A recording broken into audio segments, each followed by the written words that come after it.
a bit of a different topic today that we are covering because we're talking about Twitch. Now, a lot of people ask me if I have a Twitch channel or a, Twitch account. Why do I not stream on Twitch? Why do I do YouTube gaming? There are a lot of reasons for that I'm going to roll into today, kind of wrapped up in a neat bow in the experience of many other people who are leaving Twitch for very good reasons to come to YouTube, which is also not perfect, but has, I would argue, far fewer problems than Twitch actually does.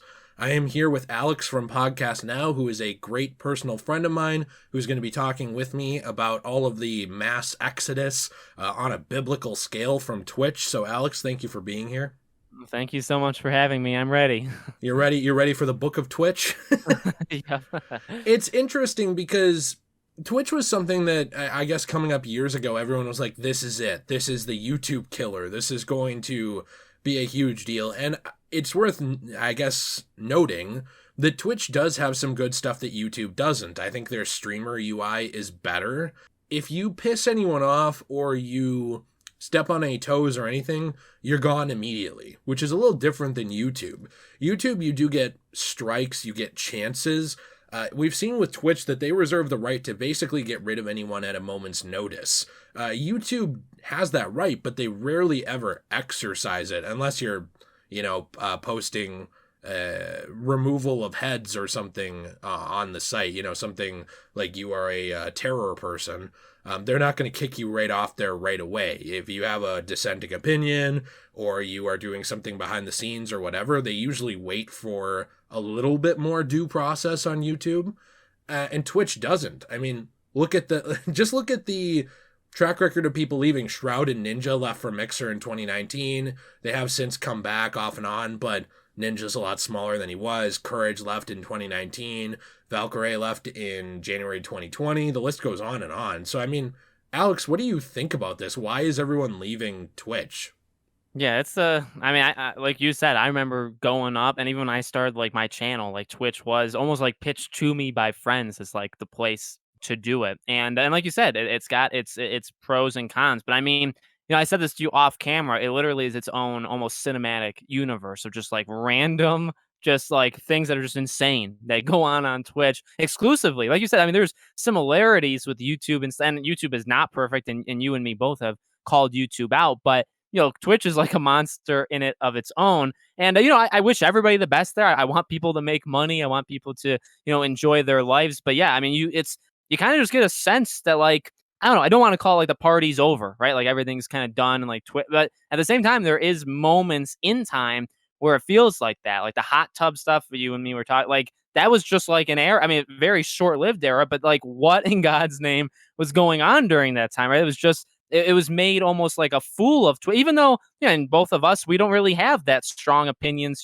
kind of anti against it. It's just, it's just so much was going on. You couldn't help but like kind of be interested in it, but in a negative way, right? Where it's like, it's a laughing stock of the internet. So I don't know, you have all that stuff. You have what you said, all these people leaving for various reasons. Dr. Disrespect, Doc, I'll watch from time to time. He's great. I personally like him, but the secrecy of what happened with him. You have the music copyright stuff that was going on forever. Remember, like the warnings that you don't have much time left, and we really don't have control of this. But music companies are just going to start destroying your channels, and there's nothing we can do. Okay, good luck. And then streamers were like, oh, well, we're screwed now. And like, so you just have those things happen. And YouTube, I mean, granted, again, YouTube's not perfect. YouTube has like a scandal or something happening to it every day as well, but Twitch does too. And you hate to see it. Honestly, it's not a good look. Yeah, I completely agree with that. I also think that the site's infrastructure is less forgiving. It is impossible to rise to the top on Twitch. Oh, yeah. You can do it, but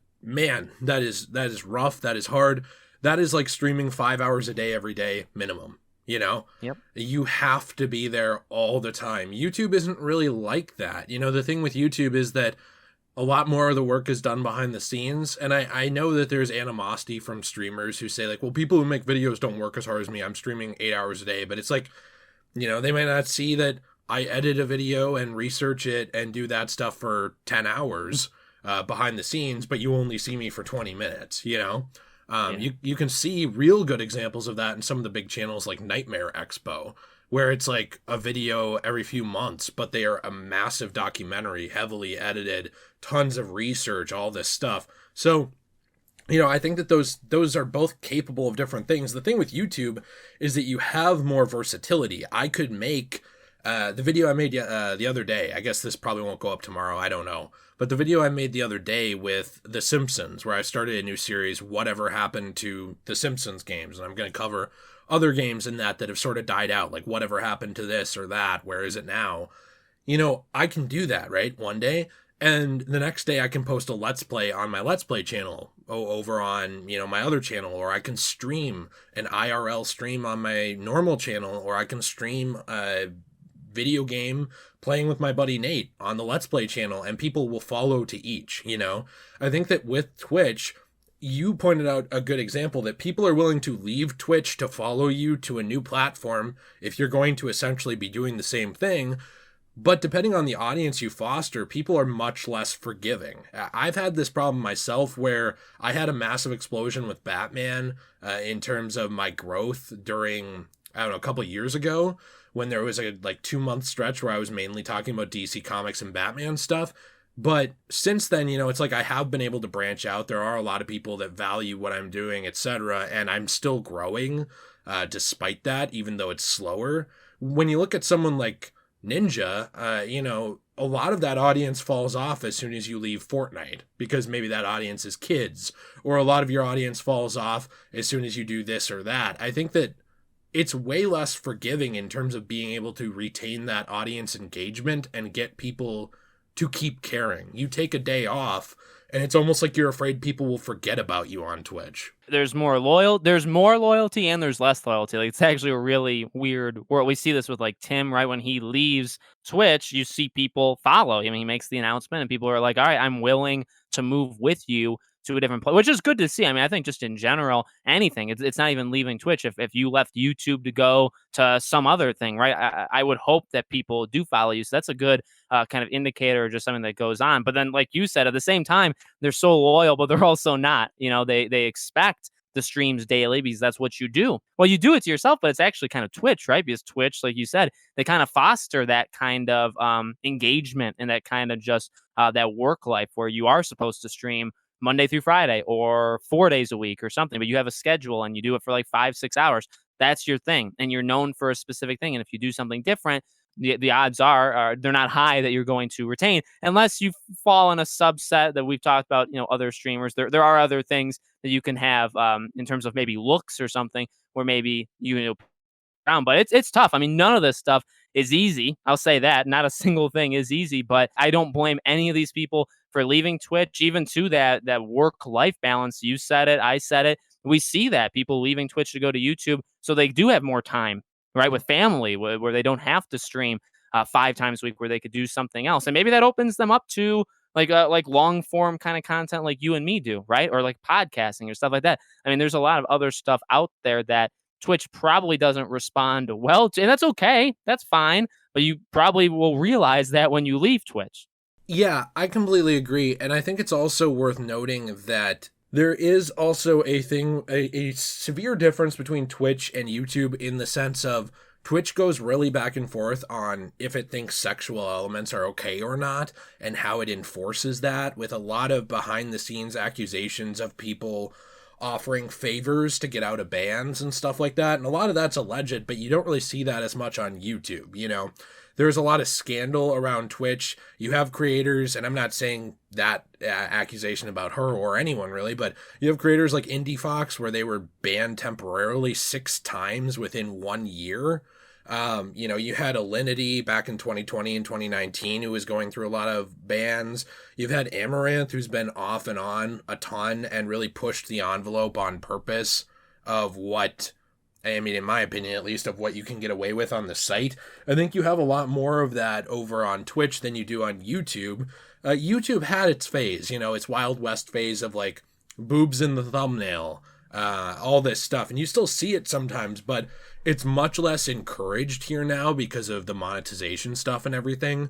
YouTube has changed their rules sometimes, but I would argue in the last year they've become a lot more lax with that stuff. I mean, I don't know if you, Alex, read the creator newsletter ever or any of that stuff, but probably about a year ago, I got a thing saying like, hey, listen, it's been a while. We've been like reviewing community feedback and stuff, and we'd like to loosen up on some of these guidelines. If you want to show a little bit of skin sometimes, or you want to say the F word or whatever, we're not going to completely crucify you for that anymore. It's not that it never happens, and it's not that there's no problems, but it's just that if anything, it's gotten a little less strict on YouTube in the last year or two. Whereas I'd argue Twitch is the opposite. It's like, very much people will push the envelope and catch the site off guard, and then they'll be safe for a little while, but as soon as they make one little tiptoe out of line, gone. Once you're out, and that's it, and piss off. And I think that I guess lack of forgiveness, it's weird because it goes both ways. There's a lack of forgiveness, and I would argue a lot of times it's towards male creators, but female creators tend to get banned 50 times and then come back, and it comes off as a real double standard to people where they don't respect the management of the site because of the enforcement of the rules. Oh yeah, like you said, double standards, lack of like knowing the rules, even like you said for Twitch, right? Like catching them off guard. It's I would literally look at it as like Twitch doesn't sometimes know what it wants to be, right? It doesn't have the foundational rules, and maybe it's because I don't know, it's trying to do different things, it's newer, whatever excuse you want to give it. Whereas YouTube does, obviously it has gone through many eras, and those eras have brought a lot of bad, but it's also brought good.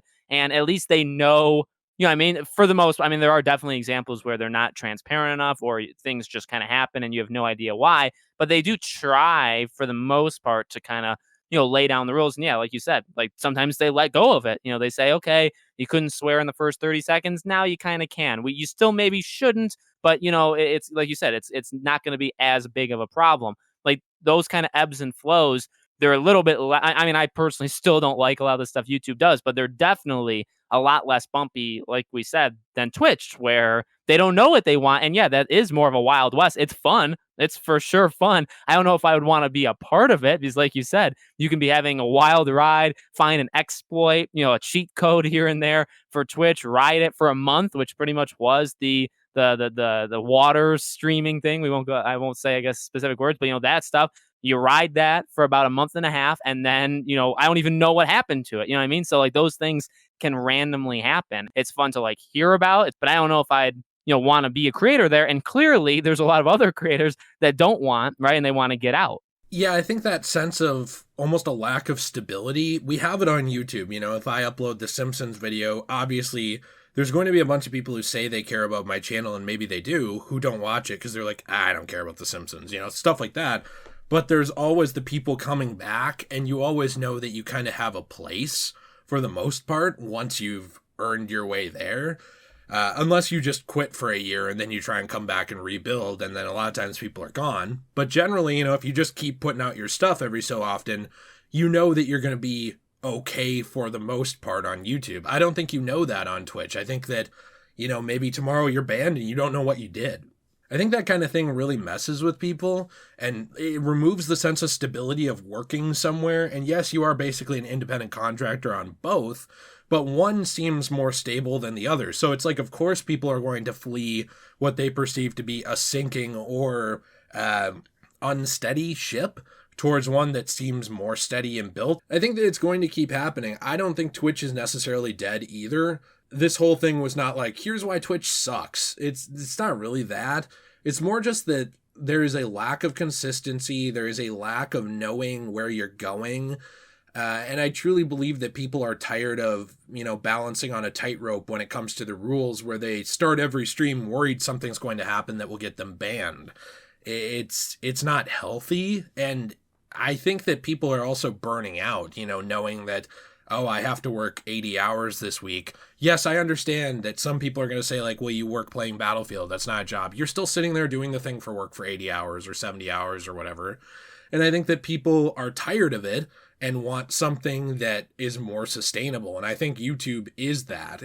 Does it have a permanent life forever? I don't know. But, Dr. Disrespect, I think, was the main wake-up call for people. Obviously, Timthetatman left now for from Twitch to YouTube, and people were excited to see him work with Doc again. But the thing with Dr. Disrespect was he was one of the biggest creators out there, and he was banned, and no reason was given to really anyone. Now, he recently said that he knows why he was banned, and he's even going to be suing Twitch. He implied that he is looking into a lawsuit against Twitch, which I think is interesting. Even that stuff, you don't see that as often, whereas I'd argue on Twitch, it's like every other day somebody's gone, and it's like, what did they do? I don't know. We don't know. One of the biggest celebrities on your platform, a mainstay, gone. No one knows why. You know, there's no transparency there, no stability, and I think people are just tired of it. So anyway, thank you so much for being here, Alex. I appreciate it. Sorry for my long rant at the end. I get really tired of these, I guess, companies who are just so big, who kind of screw their talent over under them and think that they're just very easily replaceable. I hope that Twitch is kind of learning the lesson that that is not true. You know, you build up that talent. When that talent leaves, what am I going to do? Just go on and watch a random stream of Destiny 2? I mean, I could, but a lot of people were tuning in for those personalities and that talent. If if the top 100 creators left YouTube, you'd still have your music videos and you would still have your late night show hosts, which, please, dear Lord, let them stop being promoted. But, you would lose a lot of the heart of the website, and then slowly people trickle away. And I think Twitch is learning that. So, Alex, thanks for being here. Do you have any final closing thoughts other than a goodbye? Yeah. Thanks for having me. And no, I completely agree. I think that's what makes these. It's honestly like sports stuff. Like I'm big into hockey and stuff. And like when these guys and gals in the Twitch and all this stuff, they get the contracts, right? It's kind of exciting because I think it does hold value. I think just the simple fact of YouTube signing like Valkyrae, right, as like an exclusive, like, okay, you're coming to us, you sign the contract, it's like official, like that means something. You know what I mean? That's something that Twitch loses, not just in her, but her audience. I don't think they're easily replaceable. They're absolutely not. I think, maybe people move up and down a little bit, but once you lose that, you lost like a top 10, top 15, number streamer, and that's it. You need to, Twitch is kind of just left there. Yeah, it's interesting. It's a lot of these platforms think they're bigger than they are, but it's the people on the platform that make it. So anyway, Alex, thank you so much for being here. If you guys have not already, I hope you do check out Alex's channel. He is fantastic. Podcast Now. I do hope you'll check those out. He is a personal friend of mine, not just someone I record with once in a while, but someone I talk to. And be sure to leave a like if you enjoyed this video, subscribe, and let us know down below in the comments what you think. Do you think that Twitch will keep hemorrhaging creators? Have a fantastic day. And as always, everyone, stay shway.